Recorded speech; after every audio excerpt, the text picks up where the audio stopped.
So if you want me to look at you, respond to me. I appreciate that, okay? Well, today we're finishing up our study in the book of Ruth. I hope you've enjoyed this series, but more importantly than enjoying it, because I'm not here to entertain you, I hope it's been good for you. I hope that you've not only learned something, but you've been able to apply it to your life, or it's been encouraging to you in some way. Just a real quick recap of what we've learned so far. The book's a love story, really, when you read it, between a Moabite woman named Ruth and an Israelite named Boaz.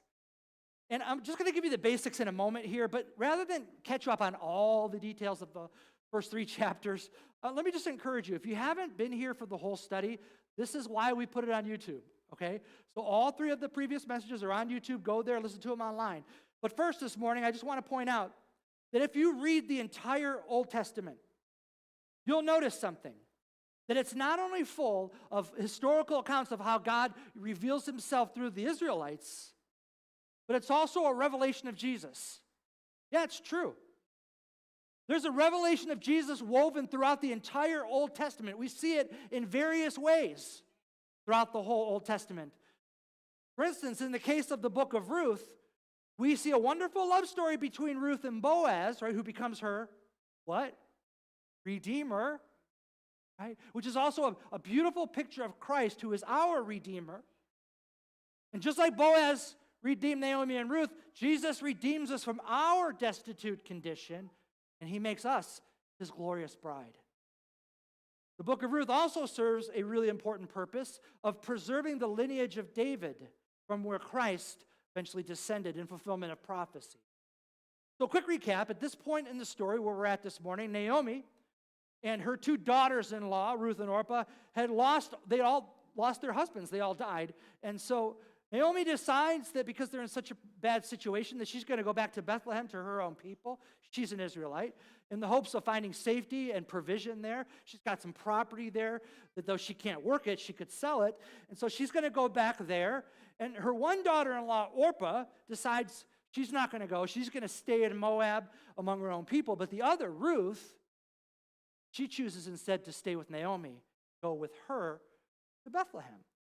So they get there, and Naomi encourages Ruth to go and take advantage of a provision in the Jewish law that allowed for widows and the poor to basically follow behind the gatherers in the field and pick up the leftovers so that they'd be able to have something to eat. And this was a provision in the law to take care of widows so they wouldn't starve.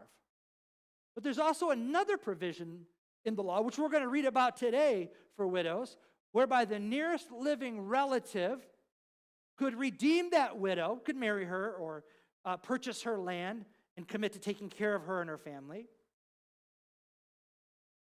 to try to ensure their survival of her family line. Now, I say could, because although it was very much frowned upon in Jewish culture, a nearest relative could refuse, could say, no, I'm not going to do that. And then that responsibility would then be passed down to the next closest relative. And in this case, it would end up being a really good man named Boaz.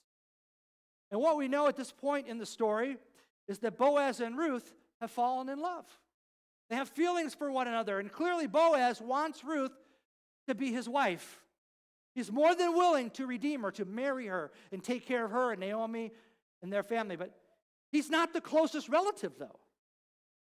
So first dibs on Ruth and Naomi's family property falls to another guy. But I think if you read between the lines, it seems clear that not only did Boaz really want to marry Ruth, I think he also had a pretty good idea in his head that the next of kin wasn't going to step up to the plate with this, for reasons I think that we'll discover in a moment. And I suspect that Boaz also had a little inside information. In other words, he knew a little something about this next of kin. So Boaz, I think, goes through the motions that were required by the law, but I think he had every hope. We know that. He had every hope of marrying Ruth. Now, those motions that he goes through, they're going to seem a little odd to you this morning. They're going to seem a little strange, though not quite as weird as the whole sneaking into the bottom of the bed thing we talked about last week, okay? Well, let's pray first, and then we'll read it, and we'll break it down, okay? Let's pray. Father, this morning as we finish up this series, it's not an ending. Lord, I pray today that you would see that this is the beginning. beginning of a long and beautiful relationship between Ruth and Boaz, which is a picture of the relationship that you want us to have with you. And so Lord, I pray that you would inspire us with that. You would use me. Imperfect as I am, Lord, use me. Get through to somebody. Make a difference. Somebody today. Help someone. Encourage someone.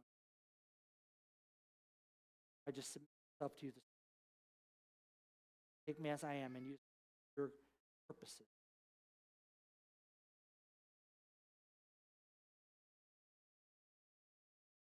I rarely pray right before a sermon and feel what I feel right now. The presence of the Lord. If you don't feel it, something wrong with you. That was just tongue-in-cheek. Nothing wrong with you. He's here.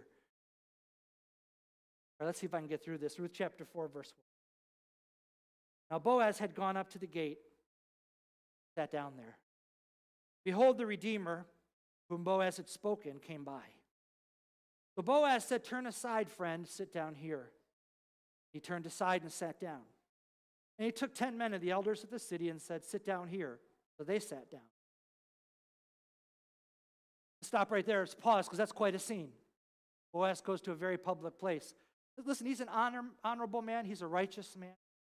He's doing in this what the law requires.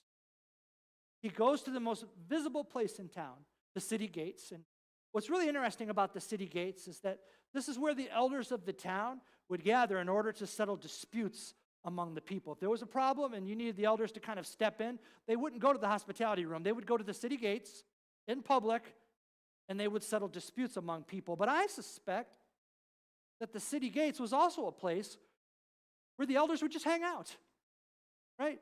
Even when there wasn't much going on. And we can kind of infer that because apparently there were at least 10 guys nearby hanging around at this point for Boaz to be able to tap them and get them to come and sit down for this situation that's about to happen. So I kind of imagine the city gate to be kind of like the coffee shop of its day, right? Where old men would hang out and play dominoes and read the paper and solve all the world's problems. Anybody ever been to that place? I have. Anyway, Boaz chooses this place to bring up this issue of the kinsman redeemer's responsibility to Naomi. And so he does it so everyone in town could see it and witness what happens. And so when the nearest relative comes, Boaz pulls him aside and he lays it all out for him in the presence of these witnesses. Look at this, verse 3. Then he said to the Redeemer, "Naomi, who has come back from the country of Moab, is selling the parcel of land that belonged to our relative Elimelech. So I thought I would tell you of it and say, buy it in the presence of those sitting here and in the presence of the elders of my people. If you will redeem it, redeem it. But if you will not, tell me, that I may know, for there is no one besides you to redeem it, and I will come after you." And he said, this is the Redeemer, "I will redeem it." Now I love how Boaz starts off this conversation. He simply talks about the land that Naomi has to sell. And he gives them the option to buy it. And the next of kin is like, well, heck yeah, I'll buy it, right? Win-win for me. More land sounds good. I mean, after all, this would only serve to increase his own holdings, right? So it's a win-win for him to buy it. But now notice how Boaz is only mentioning Naomi at this point, not Ruth. Why? Well, it's strategic on the part of Boaz. Because Naomi was an old woman at this point. She's not looking for or even willing to be given in marriage, a fact that I'm pretty sure did not escape the next of kin. So in other words, he could just get the land, but he didn't need to marry Naomi. You get it? Okay? But Boaz is smart. So he's kind of setting things up here. I mean, not in a nefarious way or a manipulative way, but in a really smart way. Because he's trying to open the eyes of the next of kin. And by the way, I wish the Bible gave his name, right? The Bible just calls him the Redeemer or next of kin. I'm sure he had a name. Let's just call him Fred. Okay? And at this point, by the way, it's just a point of interest. Of course, Boaz knew his name. Okay? And he probably, I'm sure, called him by name.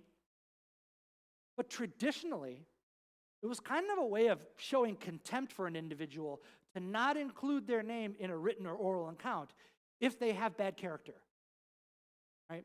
So it's likely why the Hebrew writer doesn't record Fred's name, okay? It's kind of like, I'll put it this way to you. It's kind of like when you're mad at somebody, and then you're talking about them to somebody else, and you refer to them as she who shall not be named. It's kind of like that, okay? Anyway, look here at what Boaz does next with poor Freddie. Verse 5, then Boaz said, the day you buy the field from the hand of Naomi, ready for it? You shall also acquire Ruth the Moabite. See, there's a catch. The widow of the dead, in order to perpetuate, there's a reason.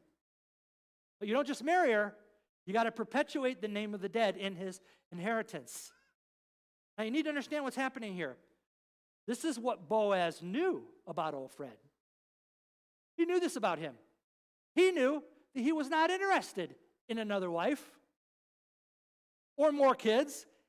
He just wanted the land. Don't forget, Naomi's older. She's beyond childbearing years. And because of that, the Redeemer, if it was just Naomi, would not be expected to marry her. And there would be no issue of children to come after her.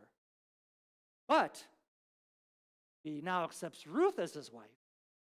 He not only gets ownership of her land, she and all of her future children get ownership of his land through inheritance. Okay? So old Freddie here says, hold on, back up the ox cart. Look at verse 6. Then the Redeemer said, I cannot redeem it for myself, lest I impair my own inheritance. And then he just gives up. Take my right of redemption for yourself, Boaz, for I cannot redeem it. What is that? Impair my inheritance stuff. What's that all about? I mean, he kind of sounds like a jerk, doesn't he? Well, it's probably why he is he who shall not be named, okay? But what's going on here is really interesting. He's likely got grown-up sons already at this point. So he's probably already divided up his property. He's probably got that all sorted out as an inheritance to his own family. But now if he marries Ruth, it's going to come with the added responsibility of, continuing the family line through her and perpetuate her deceased husband's name. And that would upset the whole apple cart for this guy and his kids, because if he now has more kids through Ruth, which he would be expected to do, he would have to go back. He'd have to redivide up his entire estate and divvy it up differently, and it would just create a mess. So after giving this a little bit of thought, about 10 seconds or so, I would imagine, the kinsman says in ancient Hebrew, no way, Jose. Not happening. It's going to cause too many problems for my family that I am just not willing to cause. So he says to Boaz, if you're willing to take my place as the next in line, then I'm willing to surrender my rights and responsibilities and let you step into that role for Naomi and Ruth. Yeah, sounds real big of Fred there, doesn't it? Anyway, the final result is what Boaz figured it would be. It's what Boaz hoped it would be. And now he and the original kinsman redeemer, they sealed the deal. They make a contract, and it's kind of weird. It's kind of strange to you and me. Look what it says in verse 7. Now this was the custom in former times in Israel concerning redeeming and exchanging. To confirm a transaction, the one drew off his sandal and gave it to the other. And this was the manner of attesting in Israel. See, it's another weird, part of this if you don't understand ancient customs. The removal of the sandal was kind of Fred's way of saying, I have no claim on this land or property. Okay, and this is what I'm agreeing to. Verse 8, so when the Redeemer said to Boaz, buy it for yourself, he drew off his sandal. Then Boaz said to the elders and all the people, you are witnesses this day that I have bought from the hand of Naomi all that belonged to Elimelech and all that belonged to Chilon and to Mahlon. So by having witnesses there to this sort of legal transaction, it closes the door. I mean, the shoe thing is like a contract. The contract's been signed. It's been sealed. It's been finalized. And it closed the door on any possibility of Fred changing his mind later. and deciding, you know what, actually, that's a good-looking piece of land. Maybe I can come up with a way to make this work. Nope, it's too late. Fred gives Boaz a sandal, and all the people witness the transaction. And Boaz declares in that moment that he is going to marry Ruth in accordance with the law of the kinsman redeemer. Look at what it says in verse 10.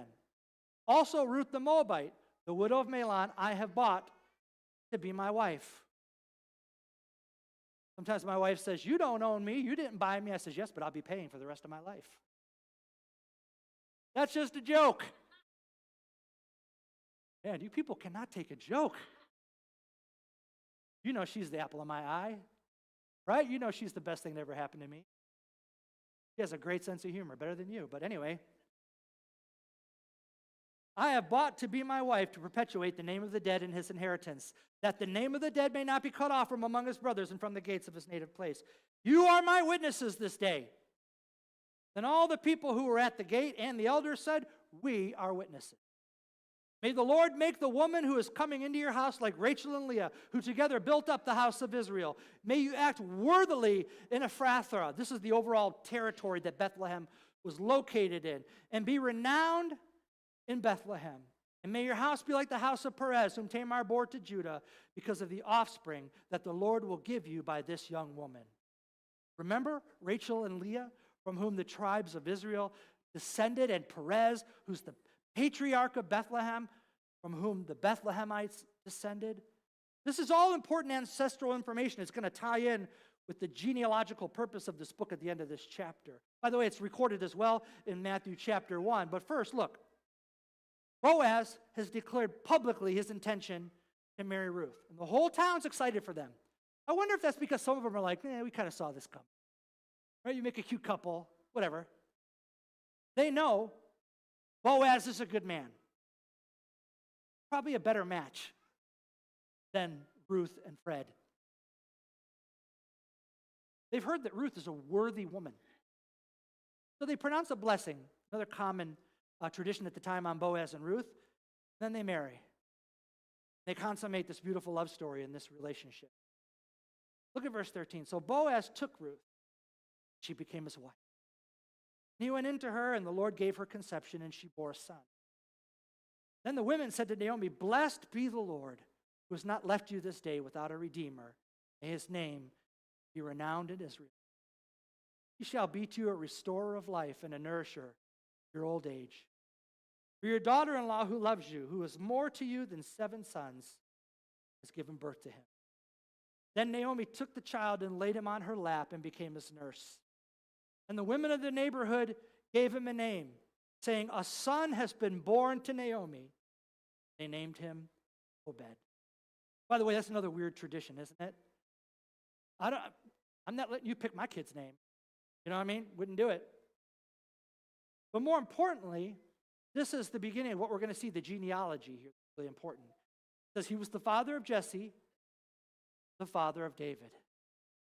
And just quickly, when it says that Naomi took the child and became his nurse, it just means that Naomi helped Ruth raise this child as a grandmother who's overjoyed that her dead husband and dead son's names were being carried on by the Lord through Obed. Remember, just not long ago, she was like, don't even call me my name.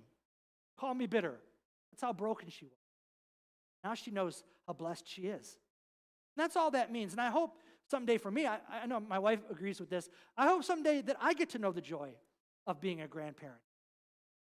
Because I've often heard from grandparents when I talk to them that the love that they have for their grandkids, it's different somehow. That it's unlike anything else they've ever experienced. Has that been your experience? Is that true, grandparents? Just something different about it, something special? I can't help but think it's probably because after we have our own kids, right, we become empty nesters, a lot of us, and we miss the connection that we had with our kids. I feel that way about my 2 adult daughters. I just miss the connection that I had when they were just little munchkins, when they were growing up, and we were their whole world.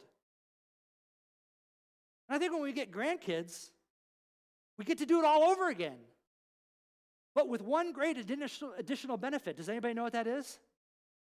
Yeah, you all know. That's funny. We get to send them home. We get to feed them all the sugar they want and then send them home for mom and dad to deal with. How do I know? Because my children's grandparents did that to us. But I can't wait to be on the other side of that. I can't wait for that day to be a grandpa and to feel that love and that connection with my grandchildren. Anyway, enough of my grandpa dream. Let's get to the one main purpose, the most important purpose, rather, of the book of Ruth. That's the genealogical record. Look at verse 18. Now, these are the generations of Perez. Perez fathered Hezron. Hezron fathered Ram. Ram fathered Amminadab. And Amminadab fathered Nahshon. Nahshon fathered Salmon. And Salmon fathered Boaz. Boaz fathered Obed. Obed fathered Jesse. And Jesse fathered David. Again, it's in Matthew chapter 1. But Ruth is the great-grandmother of King David, from whose family line, about 27 generations later, the Messiah would be born. I mean, yeah, it's a wonderful love story, but it's also tied together the generations that lead to Jesus and fulfillment of biblical prophecy. And by the way, if that's all it was, if that's all the book of Ruth was, it would still be amazing to see that fulfillment of prophecy take place, wouldn't it? But I think what's so relevant for today is the picture that this story paints our Redeemer, who, like Naomi and Ruth, brought us out of our own destitute circumstance.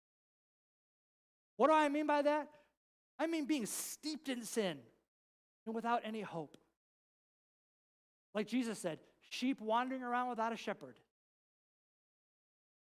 It's the story of a Redeemer who loves you and I with such devotion and compassion that he came to redeem us, give us hope. And like Naomi and Ruth, a future. What stands out to me so powerfully when I read it is that there was a time when Naomi was so hopeless about her future. And the continuation, she's lost all hope of any continuation of her family line. And she literally tells the woman of the town to stop calling her Naomi and call her bitter. I mean, think about it. She was lost. I was lost. She felt hopeless.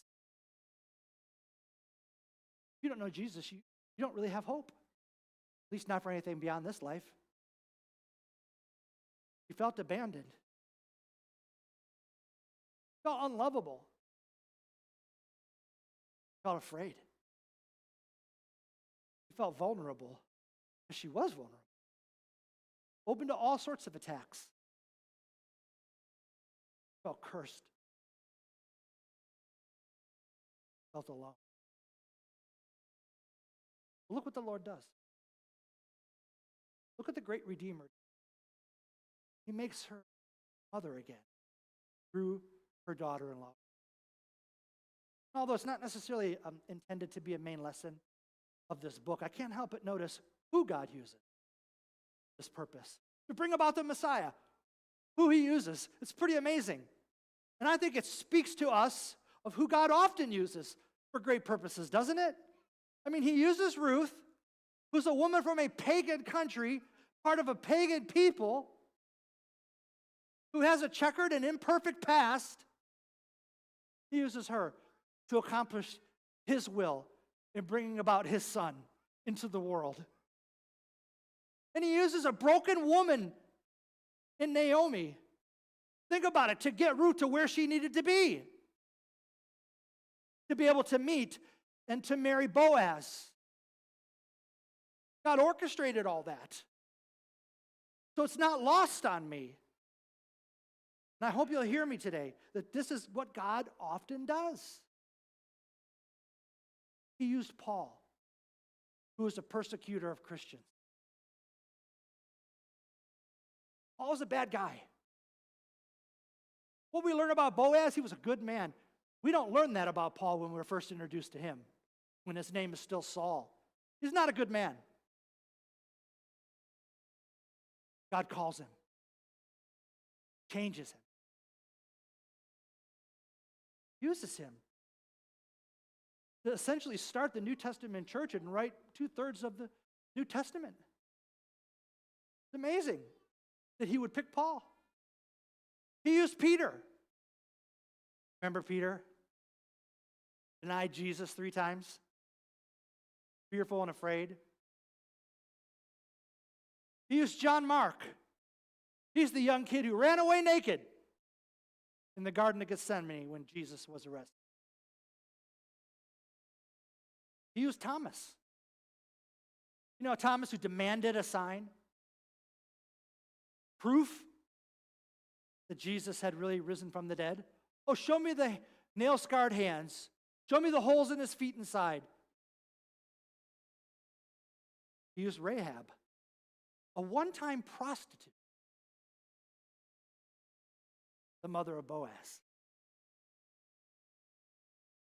You know, he called David, who committed adultery and murder.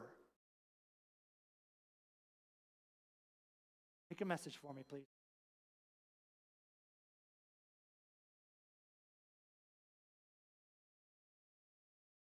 He called Jonah, who tried refusing God's command. God said, go and preach. He said, not doing it. Well, I hope you like fish. But I want you to see something that the book of Ruth communicates to us. This is all by design. God calls those he redeems, who he chooses. And I hate cliches, to be honest with you. I'm not a cliche person, but this one is true. God doesn't call the qualified, qualifies them. In other words, he can use them. Peter, Paul, John Mark, Thomas, Rahab, David, Jonah. You can use them. He can use you. Because he loves you. He is your kinsman. Why the redeemed of the Lord so confidently, I once was lost. Now I see. It's why we confidently declare, I know that my Redeemer lives.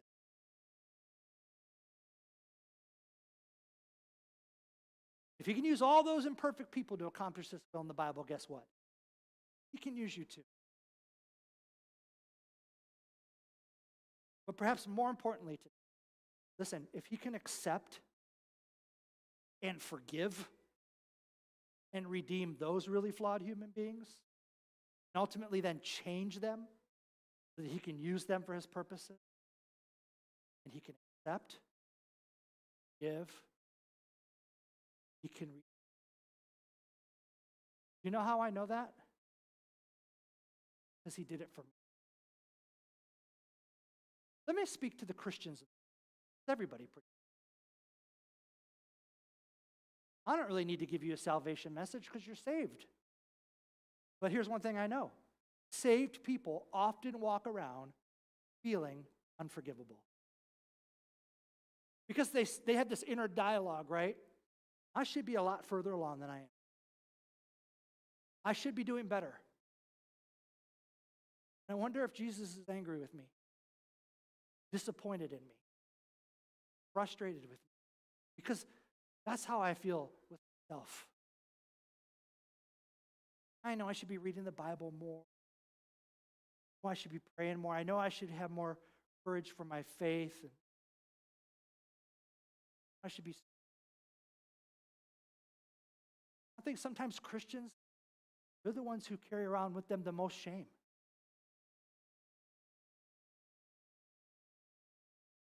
God can change those people.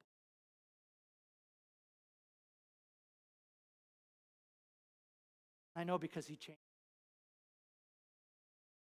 I have a long way to go. And I wake up a lot of days feeling those same feelings you do. Wanting to do better. Wanting to do more. But you know what? Here's what a friend of mine told me years ago. I've never forgotten this. It's always stuck with me. No matter what your struggle is, if you're the redeemed of the Lord, there's grace for you. Just let that sink into your brain. It doesn't mean everything is okay. It doesn't mean we should tolerate, accept, or live in sin. Not what I'm saying. There is grace for you. The redeemed of the Lord should never live with shame.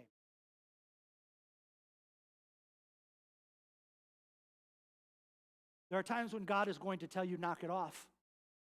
There are times when he will chastise us, and he will do what it takes to help us to change and to grow. But I don't believe shame should ever live in the heart of a believer. Grace for you. Will you just close your eyes? Listen, if you're feeling shame this morning, you're struggling with something. Maybe you have some secret sin, something in your life that you would never want anybody else in church to know about. Don't worry, I'm not going to ask you to raise your hand. I just want you to hear me.